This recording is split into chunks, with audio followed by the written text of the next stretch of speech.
ఆనందరావు భక్తి తెలుగును ఇప్పుడే సబ్స్క్రైబ్ చేయండి. హరే కృష్ణ కృష్ణ కృష్ణ హరే హరే హరే రామ హరే రామ రామ రామ హరే హరే హరే కృష్ణ హరే కృష్ణ కృష్ణ కృష్ణ హరే హరే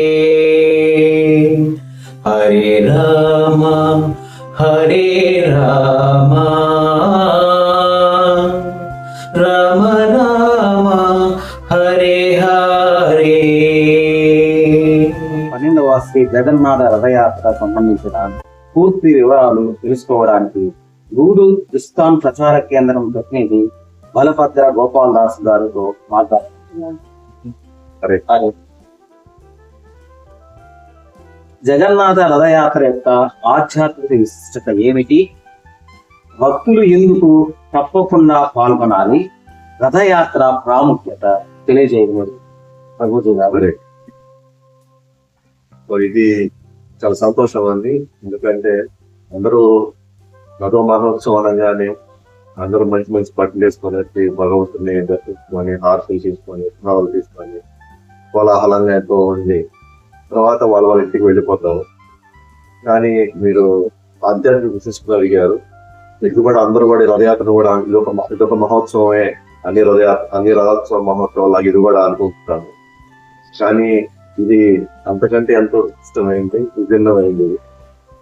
ఎందుకంటే మీకు అందరూ తెలిసిందే, పూరిలో కొన్ని వందల వేల సంవత్సరాల నుంచి ఈ జగన్నాథ రథయాత్ర జరుగుతూ లక్షల మంది వెళ్ళి ఆ రథోత్సవంలో పాల్గొని ఆ రథాన్ని లాగడానికి కష్టం లాగారు. ఈరోజు శ్రీ భక్తిదాస స్వామి ప్రభుపాదుల వారు ఇస్కాన్ సంస్థాపకాచార్యులు వారు ప్రపంచమంతా ఈ రోజు రథయాత్రలు జరపడానికి కావాల్సిన ప్రేరణ ఉత్సాహాన్ని ఇచ్చారు. పూరికి మాత్రమే పరిమితమైనటువంటి జగన్నాథుడు పేరు మాత్రం జగన్నాథుడు పేరు పెట్టుకున్నారు, కానీ పూరికి మాత్రమే పరిమితం అయ్యాడు. యాక్చువల్లీ మన పూరీనాథుడు అనాలి, దాని పేరు జగన్నాథుడు వచ్చింది. జగన్నాథుని పేరు వచ్చింది కాబట్టి ఆ జగన్నాథుడి యొక్క జగన్నాథ్ అంటే ఆ నామాన్ని సార్థకం చేయడానికి ఒక భక్తుడి కంకణం కట్టుకున్నారు శ్రీల ప్రభుపాదుల వారు. ఇప్పుడు ఆయన ప్రపంచం అంతా అన్ని దేశాల్లో ముఖ్యమైన నగరాల్లో ఇంకా చెప్పాలంటే మండల్లో కూడా ఇప్పుడు వచ్చి జగన్నాథ రథయాత్రలు జరుగుతున్నాయంటే ఇప్పుడు నిజంగా జగన్నాథ్ అనే పేరుకి సార్థకత పెట్టింది. సో ఎందుకు ఈ రథయాత్ర చేస్తున్నాము, ఈ రథయాత్రకు విశిష్టత ఏంటి అదే మీరు అడిగినప్పుడు ఇలా ముఖ్యమైనటువంటి సమాచారం ఏంటనంటే మనం కొంచెం పూర్వం వెళ్ళాలి. సో బృందావనంలో కృష్ణుడు తన పరివారంతో తన వాళ్ళు గోపికలు ఆవులు తన సొంత వాతావరణంలో ఎంతో ఆనందంగా ఆయన ఆ సమయం గడిపాడు. ఆ సమయంలో కంసుడు తెలిసింది కృష్ణుడు బృందావనంలో ఉన్నాడని చెప్పాను. ఆ సమయంలో తనని చంపడానికి ఒక కుస్తీ పోటీ నిర్వహించారు. అయితే అది కృష్ణుడికి ఆ విధంగా తెలియజేయలేదు. కృష్ణుడికి ఏమేమి తెలియజేశారంటే అక్రూరుడు ద్వారా వాళ్ళు ఆహ్వానించి కుస్తీ పోటీని వీక్షించడానికి ఆహ్వానించండి జాతిగా అక్రూరుడు పంపించారు వాళ్ళు తీసుకురామని చెప్పి. కానీ అక్రూరుడు తెలిసి ఎందుకు పిలిపిస్తున్నావు అని అందుకే అక్రూరుడు వెళ్ళి కృష్ణ బలరాము చెప్పారు అన్నమాట. ఏమనంటే కంసుడు ఆహ్వానిస్తున్నాడు కుస్తీ పోటీ వీక్షించడానికి, కానీ యాక్చువల్ మిమ్మల్ని చంపడానికే ఆయన మిమ్మల్ని ఆహ్వానిస్తున్నాడు. కృష్ణ బలరాముడికి ఆయన పరమాత్ముడు కృష్ణుడు, ఆయనకి తెలియకుండా ఇక్కడ ఏమీ లేదు. కాబట్టి వాళ్ళకి ఎందుకు వెళ్తున్నా వాళ్ళకి అర్థమైపోయింది. ఇప్పుడు ఆ టైంలో అక్రూరుడు వాళ్ళకి మళ్ళీ తిరిగి మధురా తీసుకెళ్లేటప్పుడు గోపికలు గోపబాలు అందరూ కూడా తల్లిదండ్రులు అందరూ కూడా వాళ్ళు ఆపడానికి ప్రయత్నించారు అన్నమాట. ఎందుకంటే వెళ్ళడానికి వాళ్ళు ఒప్పుకోలేదు. ఎందుకంటే వాళ్ళు ఒక క్షణం కూడా కృష్ణ బలరాములు వదిలి వాళ్ళు వదిలేరు. అటువంటప్పుడు వాళ్ళు ఏం చెప్పారంటే మేము ఒక 2 రోజులు తిరిగి వచ్చేస్తాము, ఏం లేదు మేము వెళ్ళి అక్కడ జరిగేటువంటి కిట్టి పొట్టు పెట్టుకోవడానికి వెళ్తున్నాం కదా, అది కూడా ఒక రాజుగా కంసుడు ఆహ్వానించినప్పుడు మేము తప్పకుండా వెళ్ళాలి కదా మేము అన్నప్పుడు అయినా కూడా వాళ్ళు పంపించలేకపోయారు అన్నట్టు. వాళ్ళు ఆ రథానికి అడ్డుపడిపోయారు, వాళ్ళు పోజేయకుండా. ఎందుకనంటే వాళ్ళు ఒక క్షణం కూడా కృష్ణుడిని చూడకుండాను, కృష్ణుని స్మరించకుండా ఉండలేదు. అటువంటిప్పుడు వాళ్ళు కృష్ణ బలాన్ని వదలడానికి వాళ్ళు ఏమాత్రం సిద్ధపడ్డారు.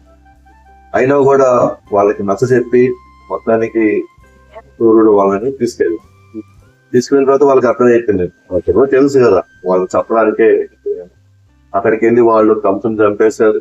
అక్కడ పరిస్థితులు చక్కదిద్దారు. అక్కడికే వచ్చినటువంటి దేవకి వసుదేవులు ఇక్కడికి వచ్చారు. వాళ్ళు ఎప్పుడైతే వాళ్ళు చూశారో వాళ్ళు అక్కడి నుంచి వాళ్ళ ద్వారకా తీసుకెళ్ళిపోయారు. అక్కడి నుంచి వాళ్ళు ద్వారకాలోనే ఉండిపోయారు. ఇంకా ఆ తర్వాత కృష్ణుడు ద్వారకాకి రాజు అయ్యాడు. తర్వాత అక్కడ 16,000 మందిని 16,100 మందిని అక్కడ పెళ్లి చేసుకున్నారు. 108 మందిని 16,100 మందిని వాళ్ళు అక్కడ పెళ్లి చేసుకున్నారు. ఆ తర్వాత ఆయన రాజుగా అనేక వాళ్ళ ధర్మ కార్యక్రమాలను నిర్వర్తిస్తుంది, క్షత్రియుడుగా మన పాత్రలో పోషిస్తూ ఉన్నారు. కానీ ఆయన మనసులో మాత్రం బృందావన వాసుల యొక్క వాళ్ళ ఆలోచనలకు మాత్రం ఏమాత్రం చెక్కు చెదరలేదన్నమాట. సో నిరంతరం ఆయన వాళ్ళనే తలుచుకుంటూ ఉన్నప్పుడు ఈ 16,108 మంది ఎవరైతే రాణులు ఉన్నారు, ఆ 16,108 రాణులు వాళ్ళకి ఒక ఆవేదన కలిగినారు. మేము ఆయనకి 24 గంటలు సేవ చేస్తున్నాము, కానీ మేము ఆయన యొక్క మనసులో మాకు చోటు లేకుండా పోయింది. అంటే మమ్మల్ని ఎప్పుడు తలుచుకోలేదు, వాళ్ళ మాకు తలుచుకున్నారు. వాళ్ళు ఎన్నో సంవత్సరాలు వాళ్ళు వదిలేశారు, అయినా కూడా వాళ్ళు తప్ప నేను ఎప్పుడు వాళ్ళకి గుర్తు రావట్లేదు. సో ఆ కృష్ణుడు ఏదైతే ఆ విరహ మీద అనుభవిస్తున్నారో వాళ్ళ గురించి ఒక సందర్భం దొరికింది అనమాట. ఏంటంటే కురుక్షేత్రంలో ప్రతి సంవత్సరం తొలిగ్రహణం వచ్చినప్పుడు కురుక్షేత్రానికి వచ్చి అక్కడ బ్రహ్మ సరోవరంలో వాళ్ళు తీర్థ స్నానాలు చేసుకుంటున్నారు. కృష్ణుడు ఏమంటే ఇది ఒక మంచి సందర్భం, మనం కూడా బృందావన వాసులందరూ మనం ఇద్దరు పిలిపించుకుంటాము, ఆ విధంగా అందరం కలుసుకుంటాము, ఒకసారి వచ్చినట్టు అవుతుంది. కాబట్టి వాళ్ళు కూడా మనం పిలుచుకుందని చెప్పేసి కబురు పంపించారు. బృందావన వాసులు ఎప్పుడెప్పుడు అని వాళ్ళు ఆసక్తిగా ఉన్నారు. కృష్ణుడు పిలవంగానే అక్కడ కొంచెం నందమహారాజు, యశోదమాత వాళ్ళందరూ కూడా ఇక్కడికి రావడం జరిగింది. వచ్చి రావడంతో యశోదమాత, నందమహారాజు వీళ్ళంతా కూడా కృష్ణుడిని చూసి ఎంతో ఆనందం కలిగి దాచారు. తర్వాత అందరినీ కృష్ణ ప్రశ్నలు అడిగాడు కృష్ణుడు. అందరికి తగిన విధంగా సమాధానం చెప్పుకుంటూ వాళ్ళు కానీ రాధారాణి గోపికలు మాత్రం కొంచెం దూరంలో ఉన్నారు. కృష్ణుడు స్వయంగా వాళ్ళ దగ్గరికి వెళ్ళాడు. వాళ్ళ దగ్గరికి వెళ్ళినప్పుడు గోపికలు రాధారాణి వాళ్ళు పడినటువంటి ఆవేదన అని ఆయన చెప్పుకున్నారు. అలాగే కృష్ణుడు తాను ఏ విధంగా వాళ్ళ గురించి నిరంతరం ఆలోచిస్తూ చెప్పుకుంటూ ఉండేవారు. కానీ ఎందుకో ఆ యొక్క డిస్కషన్ లో, ఆ చర్చల్లో వాళ్ళకి ఆ తన్మైత్వం రాలేదు. వాళ్ళకి అంటే బృందావనంలో కలుసుకున్నప్పుడు ఏదైతే తన్మైత్వం జరుగుతుందో అది ఈ కురుక్షేత్రంలో వాళ్ళు కలుసుకున్నప్పుడు అది దొరకలేదు. వాళ్ళు అన్నారు, మీరు అదే కృష్ణుడే, మేము కూడా అదే గోపికలు, అదే రాధారాణి. కానీ బృందావనంలో మీరు కలుసుకున్నప్పుడు వచ్చినటువంటి ఆనందం, ఆ తన్మయత్వం మాకు దొరకట్లేదు. కాబట్టి రండి మనం వెళ్ళిపోదాం, పదండి మనం బృందావనం వెళ్ళిపోతాం అన్నారు. అంటే ఎందుకంటే నిజంగా భక్తి కూడా అన్ని ప్లేసుల్లో మనం చేయలేము. దాని కూడా ఒక వాతావరణంగా ఒక సరైనటువంటి ఒక అలాంటి వ్యక్తులు, ఆ పరిస్థితులు, ఆ వాతావరణం కావాలి. అప్పుడే భక్తి కూడా దాని యొక్క విశిష్టత మనకు అర్థం అవుతుంది. కాబట్టి వీళ్ళు ఏమనుకుంటున్నారంటే కృష్ణుడిని మనం తీసుకువెళ్ళిపోతాం, మన బృందాలను తీసుకెళ్ళిపోతే కృష్ణుడు కూడా అక్కడ ఎంతో ఆనందంగా ఉంటాడు, మేము కూడా ఎంతో ఆనందంగా ఉంటాం. వాళ్ళకి అక్కడ ఆనందంగా లేదు. ఇప్పుడు కృష్ణుడు ఒక రాజులాగా అనుకుంటున్నారు అతనికి, రీటర్ పెట్టుకొని. కానీ బృందావనం కృష్ణుడు చక్కగా ధోతి వేసుకొని పైన దాని తగినట్టుగా పైన ఒక చద్దరు వేసుకొని ఆవులు మేపుకుంటూ చాలా సహజంగా, చాలా సింపుల్ గా ఉన్నవాడు. సో గోపికలకి అలాంటి ఒక కృష్ణుడు చూసి వాళ్ళు ఎంతో ఆనందానికి, తన్మయత్వానికి వెళ్ళారు. ఇప్పుడు ఉన్న కురుక్షేత్ర వాతావరణం లేదా ఒక విధంగా చెప్పాలి, కృష్ణుడు ఒక రాజుగా వెనకాలంతా కూడా ఏనుగులు, గుర్రాలు, ఆ యొక్క వాతావరణంలో వాళ్ళకి యాక్చువల్ గా వాళ్ళు పొందాల్సినటువంటి ఆ తృప్తి ఆనందం వాళ్ళు పొందగలుగుతారు. సో వాళ్ళు కృష్ణుడిని తీసుకెళ్తారు అనమాట బృందావనానికి. సో మీరు నాకు అడిగా చూసారా ఆధ్యాత్మిక విశిష్టత అంటే, యాక్చువల్ మనం రథం లాగడం అంటే మనం కురుక్షేత్రం నుంచి బృందావనానికి లాక్కెళ్తాం అనమాట. ఇది ఎట్లా అంటే ఇంకొక విధంగా చెప్పాలంటే భగవంతుడిని మన హృదయంలోకి లాక్కుంటున్నాం అన్నమాట. అంటే మన హృదయాన్ని బృందావనం చేసుకోవాలి ఇక్కడ. మన హృదయాన్ని బృందావనం చెప్పండి. ఇప్పుడు మన కామ క్రోధ మహమాచర్యాలు విపరీతంగా నిండిపోయినటువంటి పిగుణాలతో నిండిపోయినటువంటి ఈ హృదయం నుంచి హృదయంలోకి మనం భగవంతుని ఆహ్వానించాలి అంటే మన హృదయాన్ని మనం పవిత్రం చేసుకోవాలి.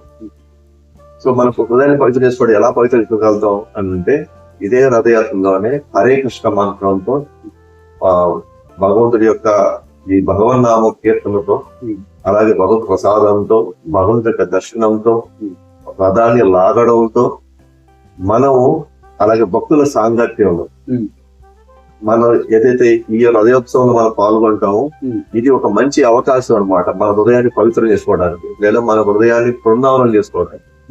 ఎప్పుడైతే మనం ఆ భావంలో మేమందరం భగవంతుడిని ద్వారకా నుంచి లేదా కురుక్షేత్రం నుంచి మేము భగవంతుడిని మా యొక్క బృందాన్ని మేము లాక్ చేస్తున్నాము అంటే ఒక జీవుడు పరమాత్ముడిని తన యొక్క హృదయంలోకి ఆహ్వానిస్తున్నాడు.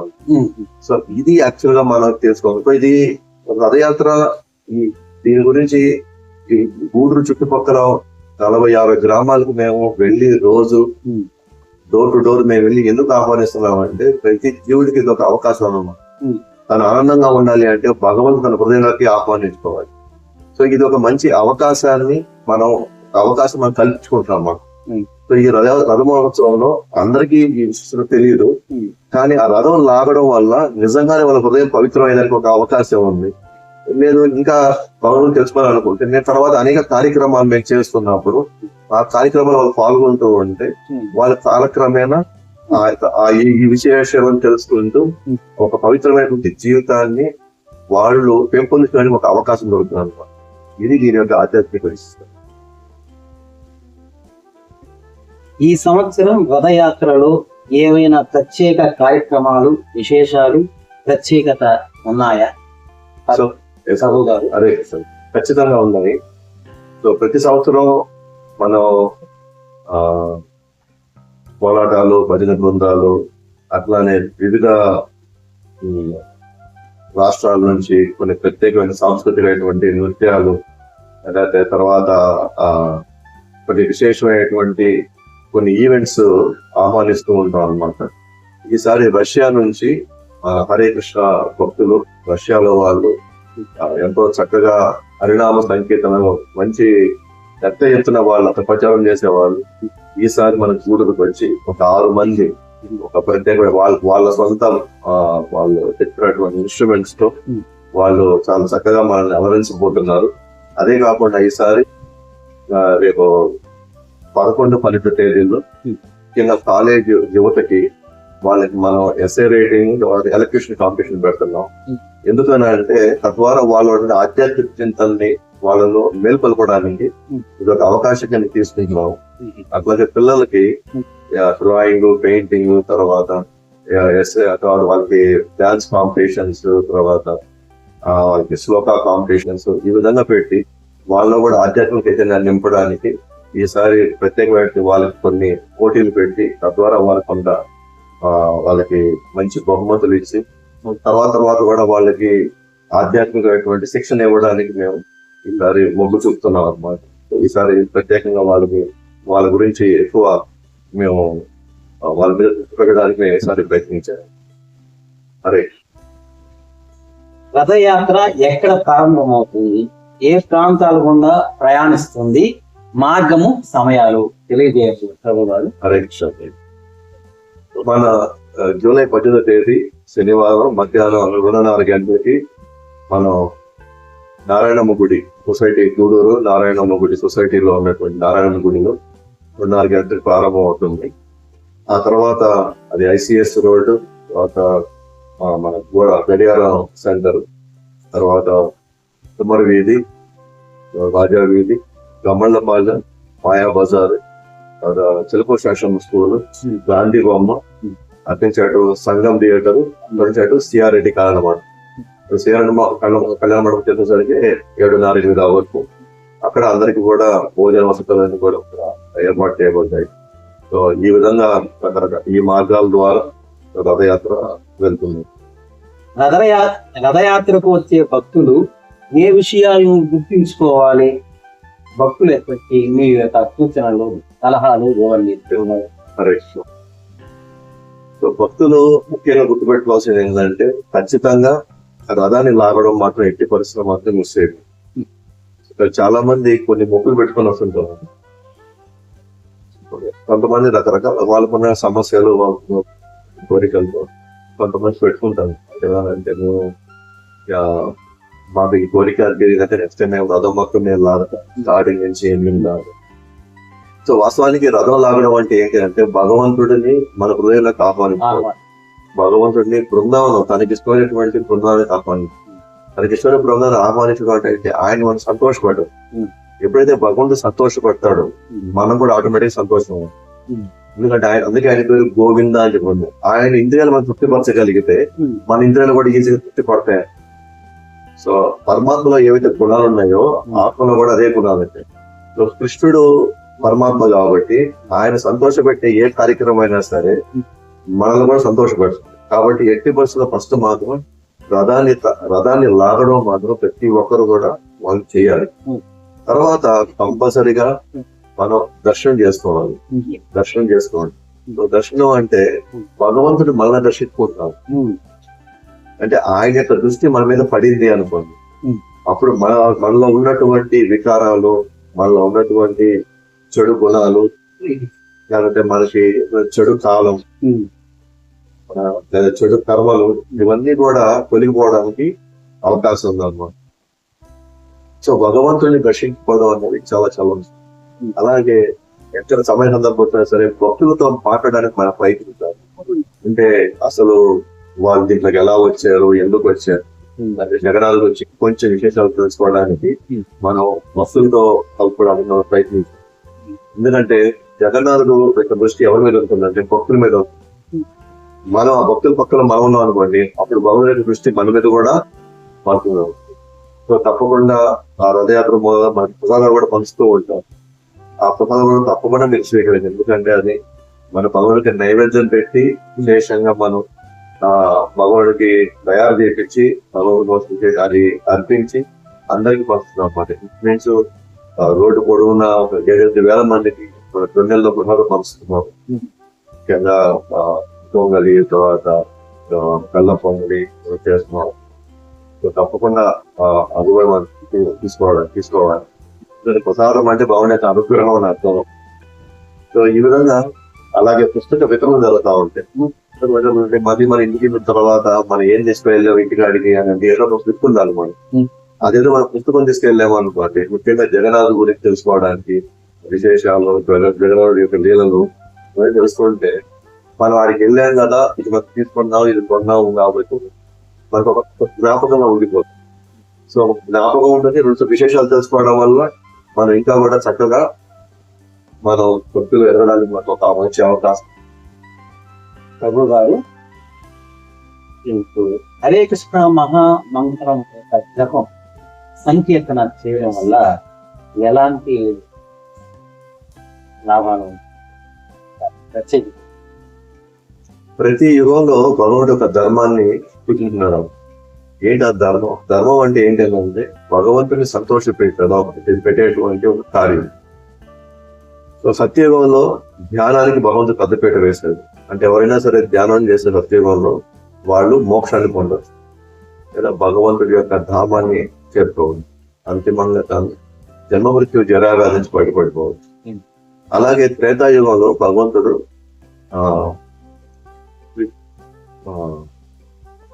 త్రేతాయుగంలో పెద్దపీట వేశాడు యజ్ఞాన్ని.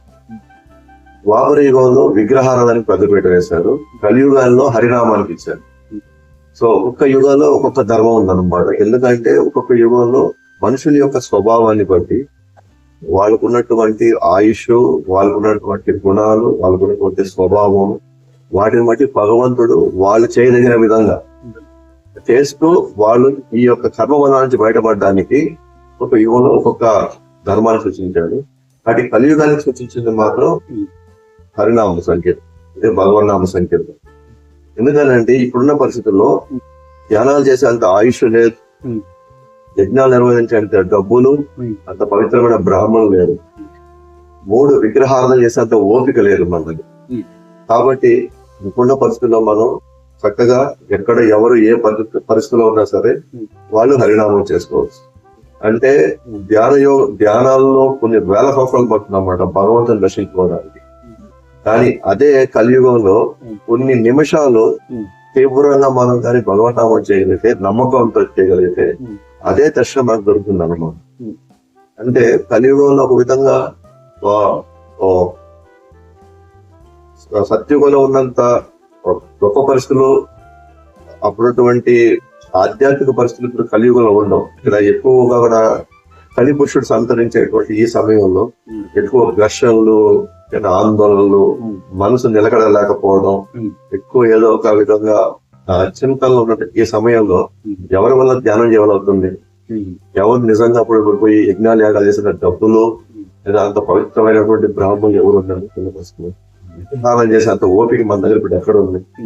కాబట్టి మనకు తగినట్టుగానే కలియుగంలో మనకి హరినామం చేసుకోగలిగితే ధ్యానం ఎన్ని వేల సంవత్సరాలు చేసే వరకు వచ్చే ఏ ప్రయోజనం పొందిందో మనము కలియుగంలో హరినామం చేయడం వల్ల మనకి అట్లాంటి ఒక ప్రయోజనం అతి సులభంగా మనకు దొరుకుతుంది.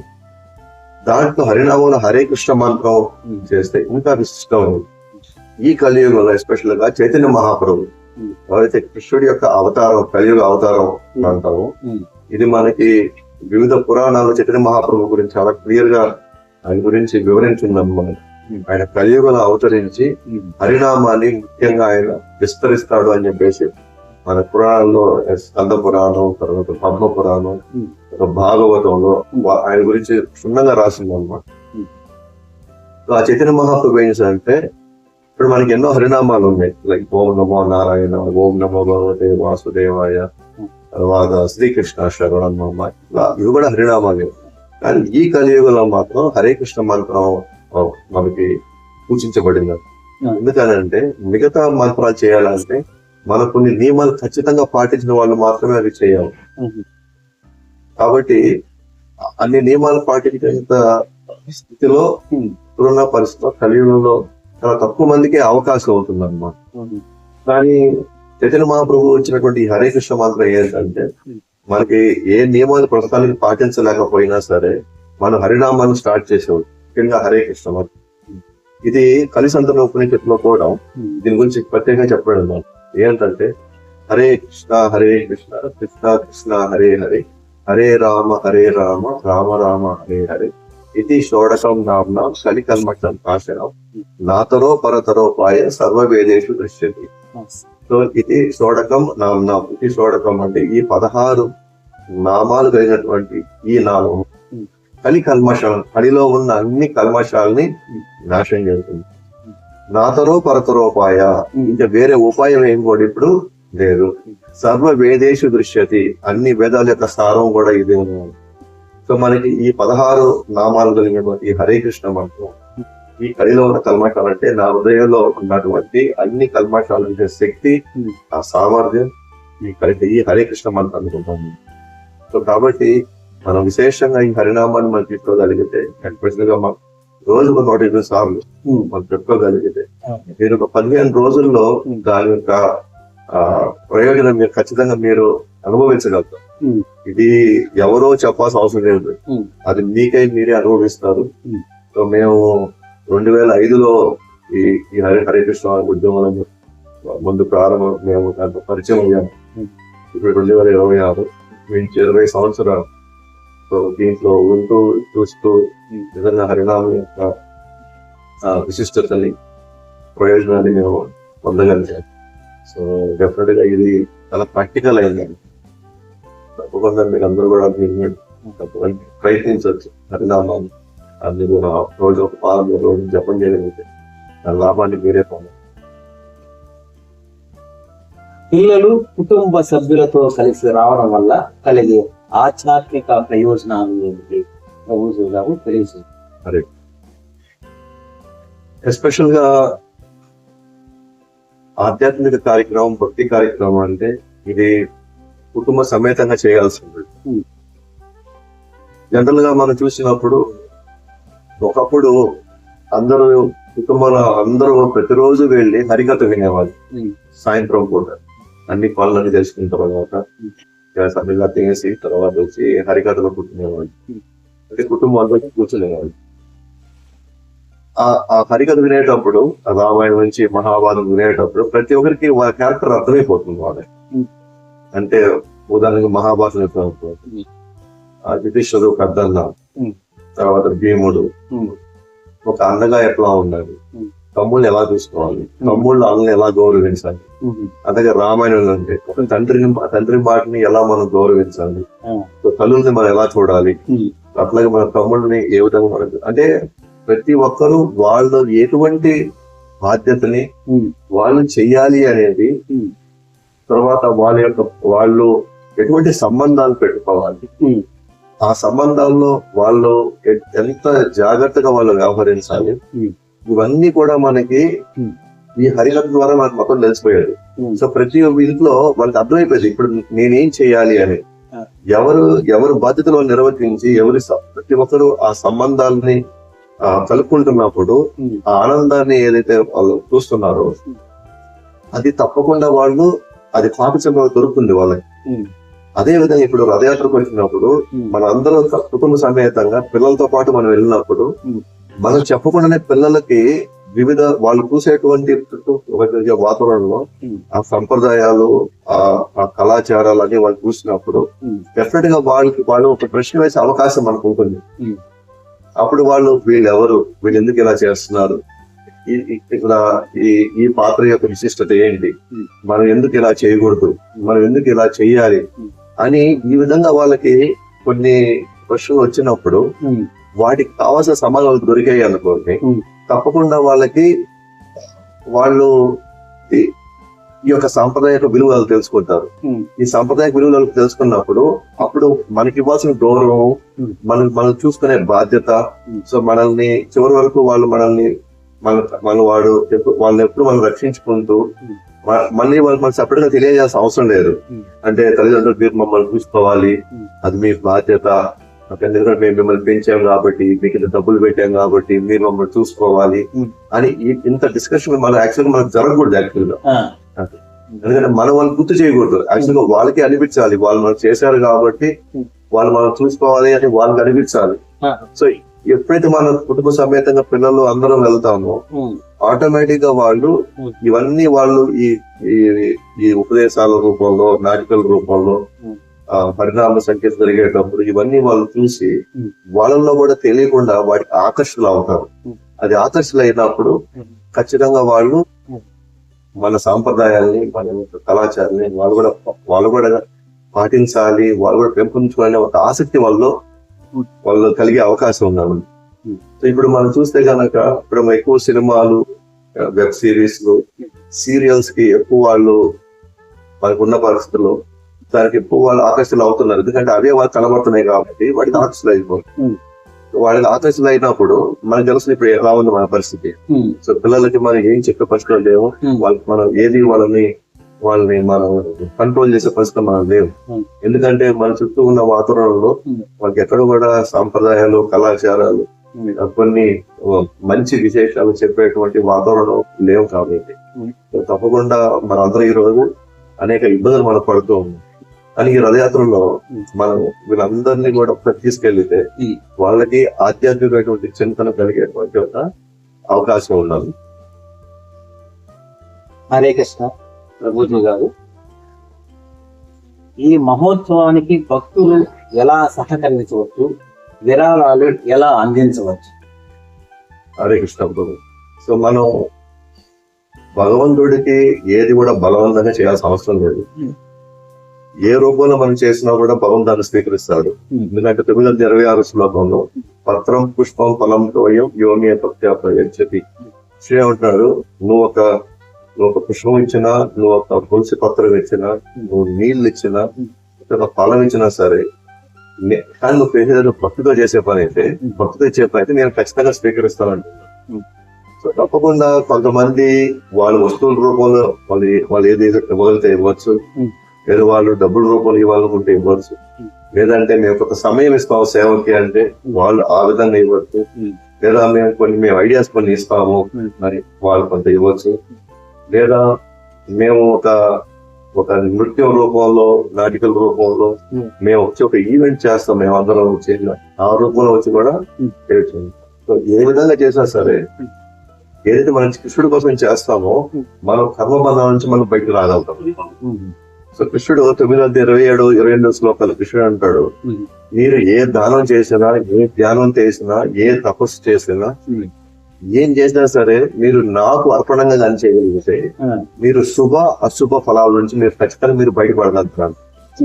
అంటే కర్మబంధాల నుంచి మీరు పూర్తిగా బయటకు రాగలరు. అంటే మన కృష్ణుడి కోసం మనం సమయం ఇస్తే, కృష్ణుడి కోసం మనం డబ్బులు ఇస్తే, కృష్ణుడి కోసం మనం ఏదైనా వస్తువు రూపం ఇచ్చినా సరే, కానీ అది కృష్ణుడికి ఏది ఇచ్చినా సరే కష్టంగాను భారంగాను లేకపోతే తప్పదు కదా మనం ఇయ్యాలి అనే అటువంటి ఇదిలో కాకుండా ఏం చేసినా సరే అది సంతోషంగా మనం చేయగలిగితే అది భగవంతుడిని తృప్తిపరచడం వల్ల భగవంతుడు మనకి అపారమైన అనుగ్రహం ఇస్తాడు. అనుగ్రహం ఏంటంటే మన కర్మబంధాల నుంచి మనం బయటికి రాగలుగుతాం. హరే ప్రభుజీ గారు, రథాన్ని లాగితే నిజంగా ఎలాంటి పుణ్య ఫలాలు లభిస్తాయి? సో యాక్చువల్గా ఇక్కడ 2 రకాలైనటువంటి అంశాలు ఉన్నాయి. ఒకటి పుణ్యము, 2 భక్తి. సో పుణ్యము అంటే అది కూడా ఒక కర్మ అన్నమాట. అంటే పుణ్యం చేసుకుంటే ఏమొస్తుందంటే కర్మ వస్తుంది. ఏంటా కర్మ అంటే మీకు వచ్చే జన్మలో కూడా మీరు చేసిన దానికి మళ్ళీ ఆ మంచి ఫలితం మళ్ళీ వస్తుంది. అదే మీరు కృష్ణుడు సంతోషపెట్టడానికి చేసే ఏదైనా కర్మ చేశారనుకోండి, దానికి ఎటువంటి కర్మ అంటుకోదు. కృష్ణుని సంతోష పెట్టే కార్యం చేస్తారు, దానికి ఎటువంటి కర్మ అంటుకోదు. యాక్చువల్ గా మీరు రథోదాన్ని లాగితే, రథయాత్రలో పాల్గొంటే మీరు యాక్చువల్ గా పుణ్యం చేయట్లేదు. అంటే మీకు ఏ కర్మ అంటుకోబోవట్లేదు. అంటే మీకు ఇంకో జన్మెత్తే అవకాశం మీకు ఉండదు. మీరు రథం లాగడం అనేది మీకు చెప్పని చూసారా, ఏదంటే మీరు రథం లాగడం వల్ల మనం యాక్చువల్గా ఎక్కడ తీసుకెళ్తాం, ఆయన్ని బృందావనం తీసుకెళ్తాం. సో బృందావనం తీసుకెళ్తున్నాము అని అంటే ఆయనకి ఎంతో ఆనందంగా ఉంది. ఆనందంగా ఉంది కాబట్టి మనకు లాగిన ఈ రథానికి మన యాక్చువల్ గా కర్మబంధాల నుంచి బయటపడేటువంటి ఒక అవకాశం మనకి దొరుకుతుంది అనమాట. అంటే వాళ్ళు కర్మబంధాల నుంచి బయటపడే ఒక అవకాశం దొరుకుతుంది. కాబట్టి రథయాత్రలో రథం లాగడం అనేది భగవంతుడిని అత్యంత ఆనందాన్ని సంతోషించేటువంటి ఒక గొప్ప సన్నివేశం, గొప్ప కార్యం. తప్పకుండా ప్రతి ఒక్కరు కూడా రథం లాగడం అనేది ఈ రథయాత్రకు ముఖ్యమైన విశిష్టత అనమాట. మేము చూస్తుంటాం చాలా మంది రథయాత్ర జరుగుతున్నప్పుడు అంత చుట్టూ వండి చేస్తూ చూస్తుంటారు అనమాట. రథం లాగండి అన్నా కూడా వచ్చి రథం లాగడం. సో దీని ప్రత్యేకత ఏంటంటే రథం లాగడం వల్ల మన యాక్చువల్ కర్మబంధం నుంచి మనం బయటపడలేదు. ఇది ఒక చిన్న అడుగు వేయబోతుంది, ఎట్లాగా వైకుంఠం వైపు. సో రథం లాగడం వల్ల కృష్ణుడి యొక్క మధ్యలో మనం పడిపోతున్నాం. ఓ ఇతను నా రథం లాగాడు కదా, నన్ను బృందావనం తీసుకెళ్తున్నాడు కాబట్టి ఇతను నా మనిషి. సో నా మనిషి కాబట్టి ఇతనికి యోగక్షేమాలు నేనే చూసుకోవాలి, నేను చూసుకుంటాను అని భగవంతుడికి అనిపిస్తున్నాను. అనన్యాశ్చింత ఎంతో మాం ఏ జన పర్యుపాసతే తేషాం నిత్యాభియుక్తానాం యోగక్షేమం వహామ్యహం. చూడండి, ఎవరైతే అనంతమైనటువంటి చింతన నా మీదే పెట్టుకుంటారో వాళ్ళ ప్రాణాలంతా కూడా నాకే అర్పిస్తారు. సో వాళ్ళకి యోగక్షేమాలన్నీ కూడా నేనే చూసుకుంటాను. కాబట్టి భగవంతుడిని ఎప్పుడైతే మనం లాగుతున్నామో, రథంలో లాగుతున్నామో, ఆయన్ని మనం సంతోషపెడుతున్నాము. అండ్ డెఫినెట్ గా ఆయన మన గురించి సంతోషపడ్డాడు కాబట్టి మనం ఎలా ఉంటే సంతోషపడతామో అది ఆయన. కాబట్టి మనం రథం లాగడం అనేది చాలా చాలా ముఖ్యమైన విశేషం. హరే ప్రభుజీ గారు, భక్తులకు మీరు ప్రత్యేకంగా చెప్పుకునే సందేశం ఏమిటి? సో ఇది మనకు నిజంగా చెప్పాలి అని అంటే ఎన్నో జన్మల తర్వాత ఒక అవకాశం మనకు దొరికింది. భగవంతుని సంతోష పెట్టే కార్యక్రమం, భగవంతుడిని ఆయన ఆనందంగా పెట్టేటువంటి ముగేసి ఇప్పుడు రథయాత్ర మూలంగా మనకు దొరికింది. సో తప్పకుండా ప్రతి ఒక్కరు కూడా వచ్చి మీరు మీ కుటుంబ సభ్యులతో వచ్చి రథయాత్రలో పాల్గొని ముఖ్యంగా రథాన్ని లాగి భగవద్ యొక్క పాదాన్ని స్వీకరించి తీర్థాలు తర్వాత దర్శనం చేసుకోవాలి. సో తప్పకుండా మీరు నీళ్ళకి తిరిగి వెళ్ళండి. అనేకమైనటువంటి విశేషమైనటువంటి తర్వాత దాని ద్వారా ఎన్నో కార్యక్రమాలు, ఎన్నో శిక్షణ కార్యక్రమాలు ఎన్నో వస్తాయి. మీరు పాల్గొనడం వల్ల మీకు ఇంకా చాలా చాలా విషయాలు తెలుస్తాయి.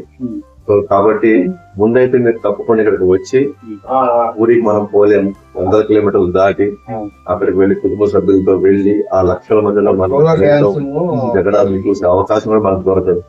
కానీ అదే కార్యక్రమం మనకి ఇక్కడ గూడూరులో మన ఊర్లో లేదా మన చుట్టుపక్కల గ్రామాలకు అతి సమీపంలో కూడా తప్పకుండా ఆ రోజు కొంచెం సమయం తీసుకోవాలి. మీకు ఎన్ని పనులు ఉన్నా సరే వాటిని ముందు వెనకాలో వాటిని సర్దుకొని తప్పకుండా మీ కుటుంబ సభ్యులతో వచ్చి భగవద్ యొక్క చిన్న జనాల యొక్క కృప మీరు పొందాలని నేను కోరుతున్నాను. సరే, గూడూరులో జరుగుతున్న 12వ శ్రీ జగన్నాథ రథయాత్ర గురించి మా ప్రేక్షకులకు వివరంగా చెప్పగలుగుతారు. సో ఇప్పుడు వరకు మనం 11 రథయాత్రలు దిగ్విజయంగా చేసాము. ముఖ్యంగా గూడూరు పురప్రజలు వంటి చుట్టుపక్కల గ్రామాల్లో ఉన్నటువంటి వ్యక్తులందరి యొక్క సహకారంతో 2013లో స్టార్ట్ చేసినప్పుడు నేను కొంతమంది కాలేజీ పిల్లలు, ఆదిశంకర్ కాలేజీ పిల్లలు, నేను అప్పుడు లెక్చర్ గా పనిచేసేవాడిని. మేమందరం ఫస్ట్ 2013లో స్టార్ట్ చేసినప్పుడు కొంతమంది నా యొక్క స్నేహితులు, కాలేజీలో ఉన్న మా స్నేహితులు కొంతమంది అలా స్టార్ట్ చేయడం జరిగింది. ఆ తర్వాత గూడూరులో అనేక మంది దాతలు ముందుకు వచ్చారు. వాళ్ళందరూ పేర్లు చెప్పేంత సమయం లేదు, కానీ వాళ్ళందరూ ప్రతి ఒక్కరు వాళ్ళ యొక్క సహకరించడం వల్లనే ఈరోజు అంచెలంచెలుగా చేసుకుంటూ వచ్చి ఈరోజు 12వ రథయాత్రకి వచ్చి ఈరోజు ఇంకా కూడా కొన్ని ఎక్కువ గ్రామాలకి ఇంకొన్ని ఇంతకుముందు వెళ్ళని కొన్ని గ్రామాలకి ఈరోజు కొన్ని ఎక్కువ కలిసాము. ఈసారి చెప్పినట్టుగా యువతని కొంచెం వాళ్ళు కూడా ఈ కార్యక్రమంలో పాల్గొనేలా వాళ్ళ కొన్ని పోటీల రూపంలో వాళ్ళు కూడా విశేషంగా తీసుకుని వస్తున్నారు. అట్లానే చిన్నపిల్లల్ని సమ్మర్ క్యాంపుకు వాళ్ళ గతంలో మేము సమ్మర్ లో చేసాము. ఇప్పుడు ఈ పోటీల రూపంలో డ్రాయింగ్ బోధనలు కూడా వాళ్ళ తల్లిదండ్రులు చేశారు. ఒక విధంగా చెప్పాలంటే దీని యొక్క పరిమితి ఇంకా పెరిగింది అన్నమాట. పరిమితి పెరిగింది. సో ఇంకా అనేకమైనటువంటి కార్యక్రమాలు కొంచెం జోడించబడింది. సో తప్పకుండా గతంలో వచ్చిన వాళ్ళకంటే ఈసారి ఇంకొంచెం విశేషంగా ఇంకొంచెం భిన్నంగా ఉంటాయి. సో తప్పకుండా ప్రతి ఒక్కరు కూడా ఈ జూలై 18 తేదీ శనివారం నారాయణ గుడి దగ్గర అవస్థ కోరుకుంది 3 గంటల నుంచి చివరిగా సిఆర్డి కాలమండపం 7 గంటలకి చేరుకుంటున్నాము. అప్పుడు మీరు అందరూ కూడా భోజనం స్వీకరించి తప్పకుండా భగవద్ యొక్క విగ్రహాన్ని కోరుకుంటున్నాం. హరే కృష్ణ. ప్రభుజీ గారు, మా ఆనందరావు భక్తి తెలుగు ఛానల్ ప్రేక్షకులకు మీ సందేశం ఏమి? హరే కృష్ణ.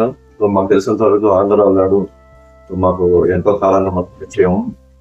ఇక్కడ ఆదివారం కార్యక్రమాలు వస్తూ ఇక్కడ కార్యక్రమాలు చూస్తూ ఇక్కడ ఎన్నో సందేహాలు అడుగులు ఇంకేమైనా మనం నేర్చుకోవాలా అని చెప్పేసి మమ్మల్ని అనేక ప్రశ్నలు వేస్తూ తద్వారా తన యొక్క ఆధ్యాత్మిక చింతన గురించి నిరంతరం ఆధ్యాత్మిక చింతన ఆధ్యాత్మిక చింతన మాకు ఎంతో ముచ్చటేస్తుంది.